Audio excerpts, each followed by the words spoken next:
Hey, welcome back to this mess of a Let's Play. Okay, so the story. Let me attempt to simplify the story of the Phantom Menace. Basically, these two dudes, Obi-Wan and... I almost said Obi-Wan and Anakin. Obi-Wan and Qui-Gon. They are Jedi, and they are here to negotiate terms with some dudes or something. And then they find out there's an invasion going on this planet called Naboo. And they're really worried about that. And that's the story so far. Let's just use our amazing slam move. I really overused that joke last part. Like, I just accidentally, like, I just said, like, something to do with slam, and then I finished my own sentence with welcome to the jam almost instinctually, and I've just been abusing that joke ever since. I know it's going to be the peak of my comedic prowess this entire playthrough, so, you know, I want to milk it for all it's worth. So here we want to use the Force. I don't know what we're doing here. I guess we're just heating it up with the Force? Can the Force do that? Is that how the Force works? Anyway, pro tip, there's a little mini kit here. If we just destroy that entire ship, that entire valuable piece of military equipment, it was being used to invade this innocent planet, so I think we're justified. Oh, there's one way up there, but that's... I don't think we can get... Maybe we would have been able to get that if we hadn't destroyed it. I don't think so, though. I'll have to, do nothing. I don't really care. We can always go back later. We're not actually going to. I'm not going to be doing free play, but just know that it's a thing that exists. You can actually come back later with other characters that you have unlocked, either by playing the game, or there are characters you can buy later in the hub world that have different abilities that will help you get some of the mini-kits that you can't get here right now. What do the mini-kits do?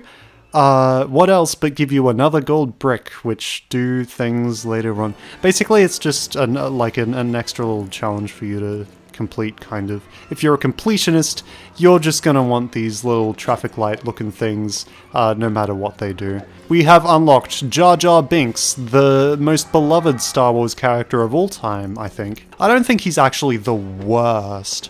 Like... You know, there are worse characters in cinema than Jar Jar Binks, and he's not even my biggest problem with the Phantom Menace, to be honest. But in this game, he is actually useful, which he is not in the movie. He is actually able to jump higher than any other character in the... Well, in the actual story mode, he's the highest jumping character in the game. Like, we're not going to be playing, in the story mode, a character that can jump as high as Jar Jar. There are characters we can buy later on that can, but... for all we know in this playthrough, because I'm not going to be going back and doing free play and buying all the characters and stuff, as far as you guys know, Jar Jar Binks is the highest jumping character. Here's another little mini kit. It's not even a secret. They show you. They pan the camera and show you, hey, look, there's a thing here. How about that? This is just the level of obvious mini kits, honestly. Oh, I haven't explained these things yet, actually. This is a power-up.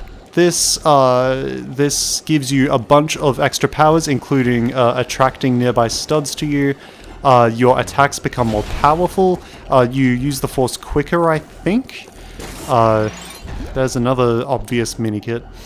And you're invincible as well. I feel like that's an important feature of the power-up, and that shouldn't just be a footnote at the end. It's not entirely obvious what you're supposed to be doing here. I think I recall the first time I played this, I was like, what do I do? But you've got to jump up at this specific point of this wall, because that's the only point in the wall that's low enough for you to climb up on it, and then you just get Jar Jar, follow the trail of studs, and then stand on this, and bam. We are geniuses. This is another mini-kit, a little less obvious than the incredibly obvious ones that we've been seeing this entire... Great. Yeah, if an enemy shoots you, then if you're using the Force on something, or building something, or doing anything that is slightly productive, then you'll stop doing it as soon as you get shot, so make sure there aren't any enemies around if you try to do something like this. We've got to build the little guy in the correct order, and we get another traffic light. I missed a stud. It disappeared. Yeah, after a certain period of time, any studs that you drop just disappear. The blue ones are worth 1,000 studs, whereas the other colored studs aren't worth nearly as many. The silver ones are worth 10 and the gold ones are worth 100, so whenever you get hit, collect those blue studs as quickly as possible before they disappear.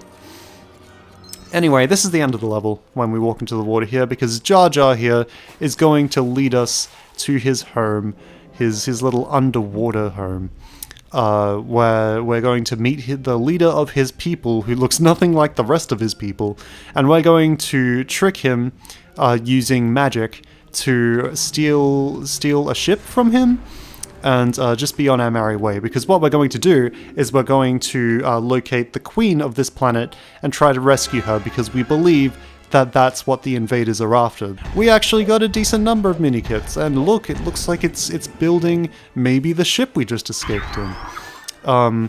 We would get an extra gold brick at the end if we had gotten more studs than we did, but we didn't, because I'm amazing at video games. Next time in LEGO Star Wars The Complete Saga, I will continue to be amazing at video games and amazing at talking at the same time. I don't know how to end this.